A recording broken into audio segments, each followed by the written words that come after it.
नमस्कार, स्वागत है आपका। मैं हूं आपके साथ सुमित गुप्ता। बुलेटिन की शुरुआत में खबर जयपुर से, जहां रिफाइनरी की टास्क फोर्स की बैठक आज होनी है। मुख्यमंत्री अशोक गहलोत ये बैठक करेंगे। इस बैठक की अध्यक्षता करेंगे। रिफाइनरी परियोजना की प्रगति की समीक्षा इस बैठक में की जाएगी। तय समय में प्रोजेक्ट पूरा करने पर चर्चा होगी। इस बैठक में HPCL के MD M.K. सुराणा भी बैठक में मौजूद रहेंगे। 4 बजे CMO में रिफाइनरी की टास्क फोर्स की बैठक आज होनी है।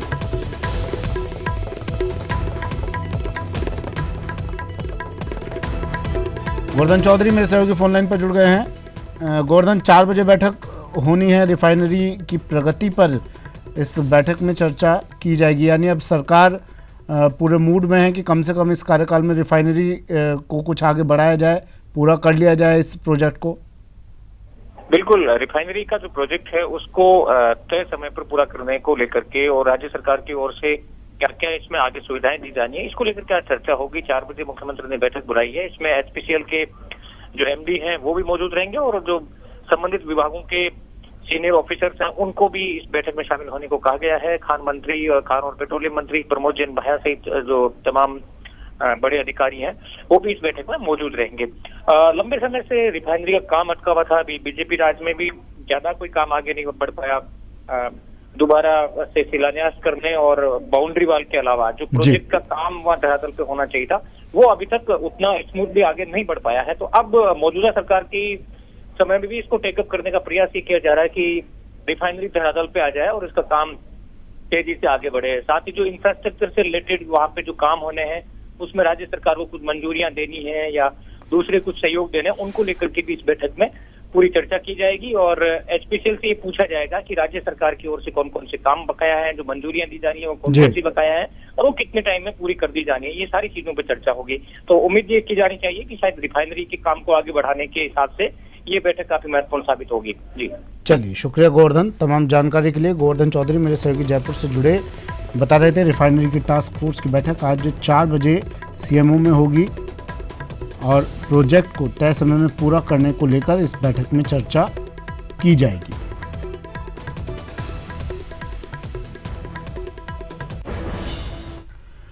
और जयपुर से बड़ी खबर, जहां जल संसाधन की बैठक का अब समय बदल गया है। CM देर शाम जल संसाधन की समीक्षा बैठक लेंगे। पहले 11 बजे ये समीक्षा बैठक होनी थी, लेकिन अब देर शाम को ये बैठक लेंगे मुख्यमंत्री अशोक गहलोत। बड़ी खबर जयपुर से।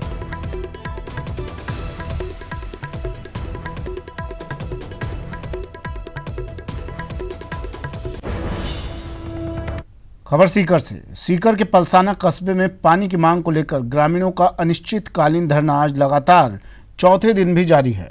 पलसाना कस्बे में स्वीकृत 4 करोड़ 61 लाख रुपए की पेयजल योजना चालू किए जाने की मांग को लेकर ग्रामीण पिछले 4 दिनों से जलदाय विभाग के बाहर धरने पर बैठे हुए हैं।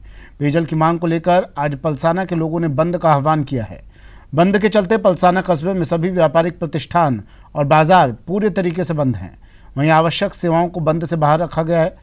प्रदर्शन कर रहे ग्रामीणों ने चेतावनी देते हुए कहा कि अगर शाम 6 बजे तक उनकी मांगें नहीं मानी गई तो उग्र आंदोलन शुरू कर दिया जाएगा।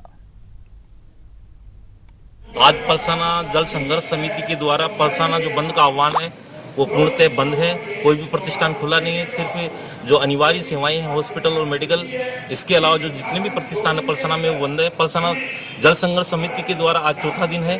जो पलसाना का JEM ऑफिस है उसके भी ताले लगा दिए गए हैं और अभी ये प्रशासन को फिर से चेताया गया है, यदि प्रशासन शाम को 5 बजे तक हमारी किसी प्रकार की मांग पूरी नहीं करते, हमें कोई आश्वस्त नहीं करते हैं, तो हम कल आज शाम को 6 बजे कल का प्रोग्राम भी निश्चित करेंगे। कल हमें क्या करना है।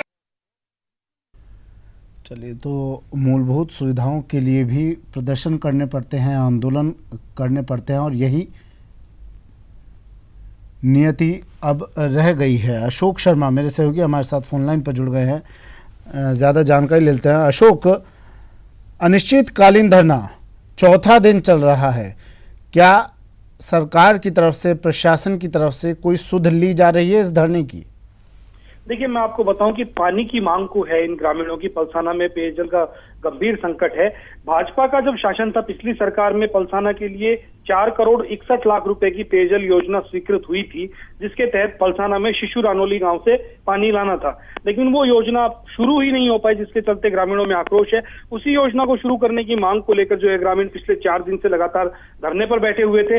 आज जो है वो ग्रामीणों ने पलसाना बंद का आह्वान किया था और बंद का आलम यह है कि पलसाना पूरे तरीके से बंद है। कोई भी व्यापारिक प्रतिष्ठान, दुकान, बाजार वहां पे नहीं खुले हैं, केवल आवश्यक सेवाओं को बंद से अलग रखा गया है।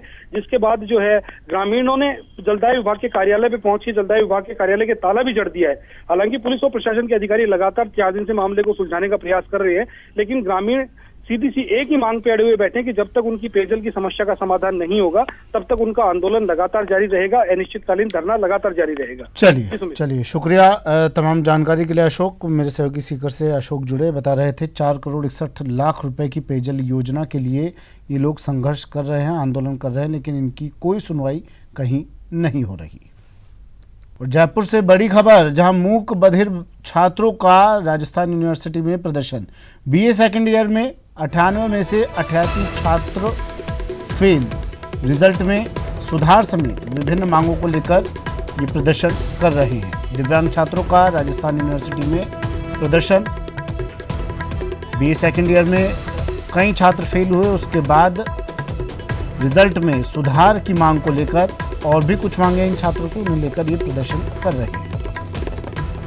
महेश दाधीच मेरे सहयोगी फोन लाइन पर जुड़ गए हैं। महेश, 88 छात्र फेल 98 में से, एक काफी बड़ा आंकड़ा है। क्या कह रहे हैं अभी छात्र, और क्या यूनिवर्सिटी प्रशासन की तरफ से कोई आश्वासन मिला है अब तक इन्हें? आपको बताना चाहूंगा कि जिस तरह से राजस्थान विश्वविद्यालय में इन दिनों परीक्षा परिणाम जारी किए जा रहे हैं और परिणाम के बाद